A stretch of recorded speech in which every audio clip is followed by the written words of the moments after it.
মুর্শিদাবাদের অশান্তিতে রাজনীতির চর্চা। শামশেরগঞ্জে বাবা ছেলেকে কুপিয়ে খুন, শহীদ দিবস পালনের ডাক বিরোধী দলনেতার।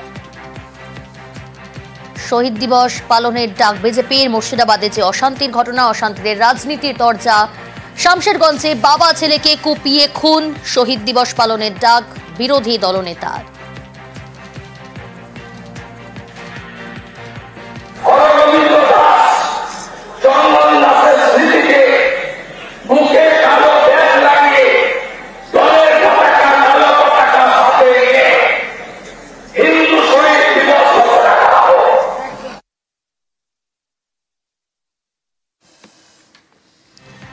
শহীদ দিবস পালনের ডাক বিজেপির। বিজেপি বিষ ঢালছে বলে কটাক্ষ তৃণমূলের। নেতিবাচক ঘটনায় প্ররোচনার চেষ্টা বলে অভিযোগ।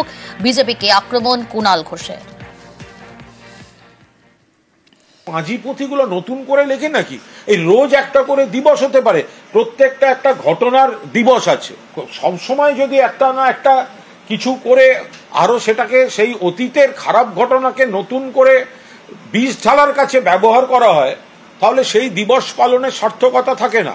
কোনো নেতিবাচক ঘটনার সেটাকে যদি নতুন করে প্ররোচনার উপাদান হিসেবে ব্যবহার করা হয়, তাহলে কোনো দিবসের সার্থকতা থাকতে পারে না।